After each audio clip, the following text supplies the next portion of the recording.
But first, before I do, Secretary Austin, I have to take issue with something you just said. I know this is an administration talking point. I've heard it out of the mouth of the press secretary and others. We are not leaving Americans behind. That was your quote of just a minute ago. With all due respect, sir, you have left, past tense, Americans behind. We have no presence any longer in Afghanistan. There are hundreds of Americans, and not just Americans generally, civilians you left behind, against the president's explicit commitment not to leave until all American citizens were out and to safety. That is not what happened. And now we have people who are desperately, frantically trying to get out of this country, coming to me, coming to members of this committee, asking for help. They can't get that help. They're stuck behind enemy lines. So please don't tell me that we're not leaving Americans behind. You left them behind. Joe Biden left them behind. And frankly, it was a disgrace. Patriots, come on. If that snippet didn't raise your blood pressure and your eyebrows at the same time, I don't know what will. Watching Senator Hawley press these officials is like watching someone finally read the warranty fine print on a government disaster. You can practically hear the excuses evaporating under the heat. And when he dropped that ice-cold line, with all due respect, sir, you left them behind. Who, if C-SPAN sold popcorn, they'd be publicly traded by now. Welcome back to Free Thinking. I'm your host, Liberty. And today, buckle all the way up, because this isn't just a hearing. It's one of those golden vintage Washington clashes from years back that somehow feels even more relevant today. Like a political time capsule labeled open in case of repeated governmental nonsense. Before we dive in, Patriots, hit that subscribe button, ring that bell, and tell me in the comments, where in the country are you watching from and which moment made your jaw drop first? Because trust me, mine hit the floor right around you, left them behind. Sum up where I understand that we are based on what's been a fairly extraordinary hearing. Here's what I've learned so far. Number one, the President of the United States lied to the American people about the advice that you gave to him, about the military judgment that you provided for him. I think you've all testified to that effect now repeatedly. Secondly, the State Department and maybe the White House appeared to have pushed back the evacuation to such a time that it became a catastrophe, apparently against your advice, although I'd like to learn more about that. And third, for some reason that we still don't quite understand, the Pentagon failed to plan for the potential collapse of the security forces or the collapse of the Afghan government, despite there being quite a lot of warning. Senator Kaine referred to this earlier, quite a lot of warning for really, frankly, years that the Afghan security forces were ill-equipped, ill-trained, and frankly not up to the job. I don't understand any of that. I'd like to explore those things with you in this round and the next. But first, before I do, Secretary Austin, I have to take issue with something you just said. I know this is an administration talking point. I've heard it out of the mouth of the press secretary and others. We are not leaving Americans behind. That was your quote of just a minute ago. With all due respect, sir, you have left, past tense, Americans behind. We have no presence any longer in Afghanistan. There are hundreds of Americans, and not just Americans generally, civilians you left behind, against the president's explicit commitment not to leave until all American citizens were out and to safety. That is not what happened. And now we have people who are desperately, frantically trying to get out of this country, coming to me, coming to members of this committee, asking for help. They can't get that help. They're stuck behind enemy lines. So please don't tell me that we're not leaving Americans behind. You left them behind. Joe Biden left them behind. And frankly, it was a disgrace. Let me ask you this, though. Senator, thanks for your help in continuing to help get American citizens and Afghans who have helped us out of the country. But as you've seen, we've continued to facilitate. Well, actually, I didn't ask you a question, but since you seem to want to address the issue, so since you do, isn't it true that you left Americans behind on August the 31st? There were Americans that were still in Afghanistan and still are. We continue to work to try to get those Americans out. Yeah, that's a yes. Let's not repeat, please, the frankly falsehood that we didn't leave Americans behind. Let me ask you this.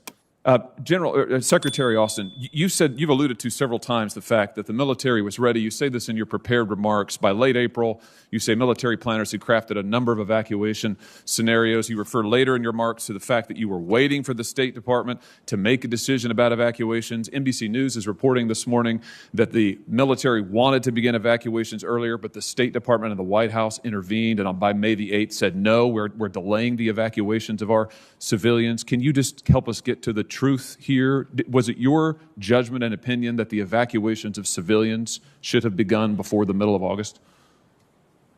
We provided our input to the State Department. And again, it is the call of the State Department to I understand that. I understand that, Mr. Secretary. I'm asking for what your judgment was, and I'm asking specifically about your testimony that in April you develop evacuation scenarios, and this is reported by multiple sources this morning in the news. So I just wonder, as of late April, was it your opinion that the evacuations of civilians should begin earlier than they did? We provided input to try to get out as many Afghans who have helped us along the way as early as possible. But again, the State Department has made its decisions based upon the fact that even President Ghani had engaged them and said, hey, we're very concerned about, the mass exodus of civilians from the country. What you just saw wasn't mere politics. It was déjà vu with consequences, the kind where someone insists everything's fine while the roof has clearly caught fire, collapsed and filed a complaint with OSHA. Yes, the clip is from a few years back, but the sting hasn't dulled one bit. It aged like pepper soup, left simmering overnight, hotter, sharper, and guaranteed to wake up pots of your soul you didn't know were sleeping. Here's the uncomfortable truth. Nobody wanted to say that, but I will. Because this is free thinking. America didn't fall behind in Afghanistan because our troops weren't ready. They were. They were always ready. America fell behind because leadership was terrified of the optics, terrified of headline, terrified of admitting the Taliban wasn't going to politely wait for the State Department to hold a scheduling meeting. And while bureaucrats were busy prepping flow charts, drafting memos, and asking, can we revisit this next Tuesday, the nation they were supposed to be exiting safely was collapsing like a Jenga tower in a hurricane.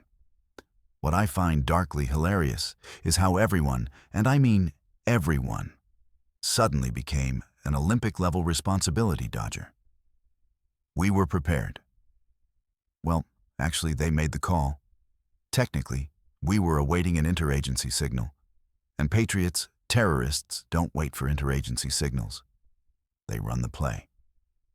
Meanwhile, real Americans, not theoretical citizens on spreadsheets, real people with passports, families, and beating hearts, were left calling congressional offices like they were troubleshooting a broken appliance and getting the same answer every time. I thank you for calling. Your safety is important to us. Please enjoy this indefinite hold music for 5. Here's the part that really gets me. Our military executed one of the cleanest tactical evacuations in modern history. The strategy, however, the timeline as the planning. That part was run like a group project where the kid assigned to build PowerPoint decided not to show up. And what bothers me most isn't that mistakes were made. Every administration makes mistakes. What bothers me is the insistence, the stubborn, reality-resistant insistence, that everything went according to plan, that nobody was left behind, that no warnings existed, that the collapse was unforeseeable. Patriots, if you could foresee the collapse, your grandma could foresee the collapse. Anyone who watched even one documentary on Afghanistan in 20 years could foresee the collapse. But somehow the people holding the briefings, the intelligence, and the folders marked extremely not good couldn't. This is why accountability matters. Not for shame, not for political revenge, but because every time Washington freezes out of fear of bad optics, regular citizens pay the price. And I'll say this as someone who loves this nation more than sleep. When America retreats from truth, it always costs lives. Every time without exception. This clip, this spicy archive of political chili pepper is a reminder that leadership isn't about press releases, PR management, or pretending gravity doesn't exist while the house is half sunk. Leadership is about owning the decision before the disaster, not after. All right, free thinkers. If you're still with me after that emotional cardio workout, bless your patriotic heart. Hit that like button if you felt the burn. Drop a comment with where you're watching from. And make sure you subscribe, because around here, we don't run from hard conversation. We run toward them. America first, truth always, and excuses. You can file those right next to the evacuation timeline. More in the drawer nobody could ever seem to find.